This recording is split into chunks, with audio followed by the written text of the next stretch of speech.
En instantes me voy a dar un gran gusto de recibir aquí en el programa a un amigo, compañero de muchísimos años. Ya lo vamos a presentar y a ver en instantes. Y nos visita porque esta tarde en la sede de Festrán, allí en Avenida Freire, casi General López, tuvo lugar la presentación de un libro, precisamente este libro que yo tengo en la mano, y que refiere, como dice su tapa, a un tiempo, un lugar, una historia conocida como el Manzanazo. Una historia muy antigua que tiene ya muchos años y que hoy vamos a recordar hablando con este amigo y compañero. Pero a modo de síntesis de lo que podemos llegar a charlar en los próximos minutos, yo quiero que vean precisamente este video que vamos a compartir. Una ciudad. Santa Fe. Un tiempo. Años 70. Una historia. El Manzanazo. Pasamos muchos años de dictadura y reaccionamos. Hubo un cordobazo, hubo 2 rosariazos, hubo otras puebladas y en Santa Fe también. ¿El santafesinazo? Acá se llamó el Manzanazo. Fue en junio de 1972, en Santa Fe, La Cordial. Hace medio siglo, el pueblo desbordaba. Por primera y única vez se decretó el toque de queda y tuvo que intervenir el ejército. Y fue el Manzanazo. Y lo hicimos los municipales. Y las municipales. Y las familias. Con la ayuda de toda la sociedad. Un libro, un documental en 4 capítulos. Próximamente. Un libro que, como yo decía recién, fue presentado esta tarde allí en la sede de Festrán, y una de las personas que participó precisamente de esa presentación fue Miguel Rico, en la familia municipal, en el ámbito municipal, en la historia municipal, conocido como Muni Rico, que hoy lo tenemos aquí en el programa por primera vez. Miguel, gracias por venir. ¿Cómo estás? No, gracias a vos. Bien, disfrutando de la presentación, disfrutando de todo lo conseguido. Mucho tiempo, mucho trabajo. 1972, 2025, mucho tiempo para un hecho que, no voy a decir que cayó en el olvido, sino que fue invisibilizado porque nadie lo tomó en cuenta. Tal vez no fue muy importante a nivel nacional, pero sí fue muy importante para la historia de Santa Fe. Muchos se preguntan, como el tráiler que recién veías, y muchos nos han preguntado, ¿por qué el Manzanazo? Pero eso te lo voy a contar al final. Bueno, lo dejamos como última parte para esta charla. Un detalle que obviamente no es menor porque se llama así, pero que tuvo como protagonista de aquel tiempo, de aquella época, de aquellos años 70, al sector municipal como uno de los principales actores, ¿no? Yo creo que el sector municipal en esa época fue un catalizador, pero lo decimos bastante bien, decimos una ciudad, un tiempo. El Manzanazo es una historia. Y una ciudad es porque la historia de Santa Fe, o lo que era Santa Fe en esa época, es una ciudad muy distinta a la que conocemos hoy. Y los años 70 también son muy distintos a los años actuales. Una ciudad con la mitad de habitantes, por ejemplo. 265.000 habitantes en el año 72. Mucho más chica que ahora, no estaba extendida, la zona del Salado eran muy pocos los barrios que había. No había internet, no había WhatsApp, no había nada, no había celulares. Una de las cosas que contamos, que hemos contado y a la cual tenemos que dar respuesta, es cuando hablamos de las canillas públicas. Nosotros decimos canillas públicas y la gente nos dice, ¿qué son las canillas públicas? Las canillas públicas era porque no había agua potable. Entonces en los barrios, esencialmente en los barrios del oeste, lo que se hacía era, la municipalidad ponía una canilla que abastecía a un radio de 4 o 5 manzanas. Entonces todas esas 4 iban a buscar agua a esa canilla pública. Y la municipalidad, en esa época, en el año 72, tenía mucha intervención en la vida ciudadana, mucha inserción. Los mercados, había 5 mercados, grandes mercados, que ya el único que queda es el Mercado El Progreso en Candioti y el Mercado Norte, pero estaba el Mercado Central, que está donde está la Plaza del Soldado, estaba el Mercado de Abasto en Avenida Freire, estaba el Mercado Sur en la esquina de Legislatura. Hay una plazoleta. Ahora hay una plazoleta. Y estaban las, lo que llaman las ferias francas municipales, que también eran municipales, donde el productor de las quintas venía a vender sus productos. Eso abastecía a Gran Ciudad. Otra parte, funcionaba el Instituto Frigorífico Municipal, que también era matadero municipal, que abastecía de carne a gran parte de la ciudad. Ahora, más allá de ese pantallazo que pinta toda la época y todo ese momento, esta historia de un tiempo, un lugar, una historia como el Manzanazo, refiere básicamente a un momento de lucha, ¿no? Un momento de lucha que viene dado por un contexto internacional, y viene dado por un contexto nacional, y viene dado por un contexto provincial. ¿Por qué se luchaba? ¿Qué pasaba?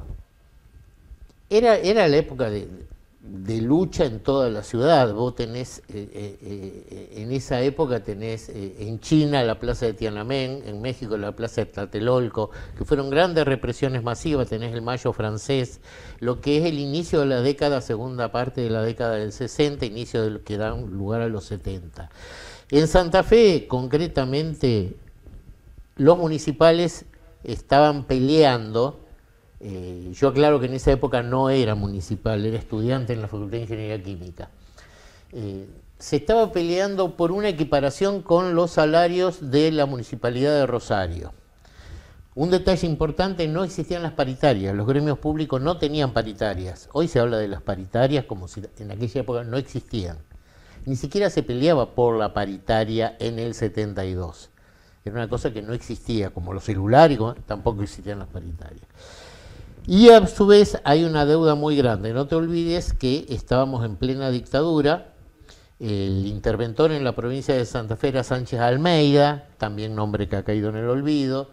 Y el interventor en la municipalidad era Conrado Pucio, que durante el gran conflicto municipal es reemplazado por el coronel Gabuzzi, que era el jefe de policía. Municipalidad de Santa Fe. Municipalidad de Santa Fe. Es reemplazado Conrado Pucio, intendente de facto de la ciudad, por el coronel Gabuzzi, que había sido jefe de policía a intendente. En el transcurso, ya en noviembre del año 71, comienzan los conflictos por la falta de pago. En enero hay un gran conflicto municipal también por la falta de pago. Gracias a un crédito de la provincia se subsana eso, pero nuevamente se cae en una falta de pago y se decide un paro muy grande en junio de 1972 y empieza falta de pago ininterrumpida. ¿Por cuánto tiempo? Iban pagando de a pedazos, digamos, o lo que se podía, pero en junio directamente ya estaban interrumpidos parte de los pagos y se estaba peleando una recategorización, se estaban peleando una serie de cuestiones. Independientemente de eso, tomemos la ciudad de Santa Fe, estamos hablando de junio. Marzo, mayo, abril, tenemos la lucha del medio boleto secundario que llevan adelante los estudiantes secundarios de toda la ciudad, colegios privados y colegios públicos. Tenemos la huelga de los docentes, que lleva adelante el incipiente sindicato de los docentes, que es el SINTES en Santa Fe, el SINTER en Rosario, que van a ser base de ANSAFE hoy. Todas esas asambleas se hacían en el local del gremio municipal. Tenemos el aporte durante junio de grandes festivales culturales, donde venían, por ejemplo, Piero, Cuarteto Supay, que venían a cantar en solidaridad con él, y ahí iba toda la ciudad. Estaba el conflicto de la carestía de la vida y la comisión de la carestía de la vida llevada adelante por las vecinales, con el apoyo de los centros comerciales, el Centro Comercial de Cristóbal del Valle, el Centro Comercial. Se hacen apagones de noche en toda la ciudad de vidrieras en contra del aumento de la luz. Parece que te estoy contando noticias de ayer, ¿no? Totalmente, sí, totalmente. Bueno, son del 72. Y todo eso creó un clima que los municipales, por su injerencia y su principal arma de lucha, eran los recolectores de residuos. Entonces, durante un mes en la ciudad no se recolectaron los residuos. Entonces, tampoco se recolectaban los residuos de los mercados, a pesar de que los mercados seguían trabajando. O sea, era un caos. Era un caos. En realidad era un basural, no un caos. Indudablemente que para conocer cada uno de los minuciosos detalles que la prodigiosa memoria de Miguel está comentando, lo vamos a tener que convocar otra noche para que nos venga a acompañar. Pero obviamente la síntesis de lo que él está contando está en este libro que ha sido presentado hoy en Festrán, en la sede de Festrán. Y en el tiempo que nos queda, Miguel, yo quisiera que le cuentes a la gente precisamente lo que anticipabas al principio. ¿Por qué se llama Manzanazo a todo ese movimiento, a toda esa lucha, a todo ese momento, a todas esas instancias que desembocan precisamente en una fecha determinada cuando hace... El 30 de junio de 1972. Claro, hace eclosión todo esto que estás contando. Todo eso eclosiona porque el 29 de junio es reprimida una gran marcha municipal de las mujeres municipales que sale de Villa del Parque. A su vez, a la noche es reprimida una marcha de municipales que sale del gremio municipal. El 30 de junio CGT declara paro general en la ciudad.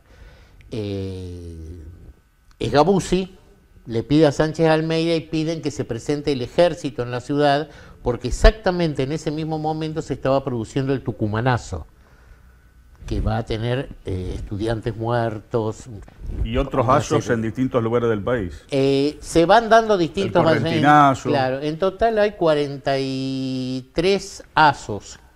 Esos 43 asos, desde Hay fuego en Animaná, es el Animanazo, la famosa canción. El Mar del Platazo, el Chipoletazo, Tucumanazo, Correntinazo, el Choconazo, el Chocón Cerros Colorado, la huelga de los del Chocón. Es decir, todo el país estaba en efervescencia y estaba en plena dictadura. ¿Y acá el Manzanazo y por qué esa denominación? Acá el Manzanazo se produce porque durante la huelga, esa huelga estaban todos los vecinos de Villa del Parque, adentro del barrio, que en esa época era el Triángulo. Claro.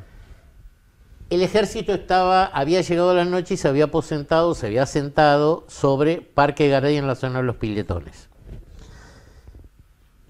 Tipo 10 de la mañana, viene un tren que pasaba siempre. Había un problema de escasez de azúcar y se había corrido el rumor de que allí había azúcar. El tren, le ponen una cocina adelante, le ponen unos troncos y el tren para.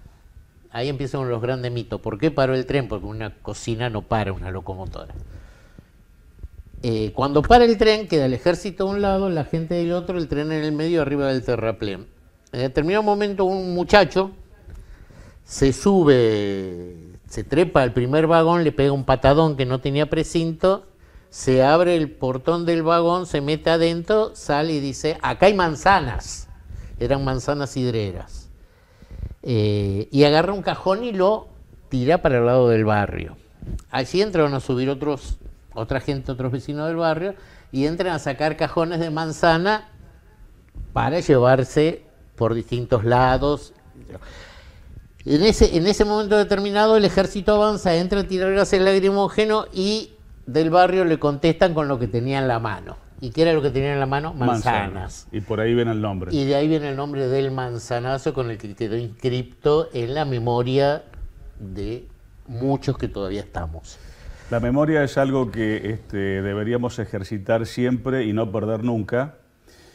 Por eso muchas veces nos han pasado las cosas que nos han pasado y nos siguen pasando las cosas que nos siguen pasando. Así que me parece que es una oportunidad magnífica esta de la presentación del libro para que todos, con este tema y con el que ustedes quieran, sigamos ejercitando precisamente siempre la memoria. Te agradezco mucho, Miguel, la presencia. Felicitaciones a vos y a toda la gente que te ha acompañado en Esencialmente trabajo. Festrán, que nos ayudó muchísimo. Felicitaciones por el trabajo y bueno, seguramente para conocer otros detalles, no solamente de este tema, sino quizás de algunas otras historias de Santa Fe, en algún otro momento te volvamos a convocar. Escríbanos. Gracias por venir esta noche. Gracias a vos.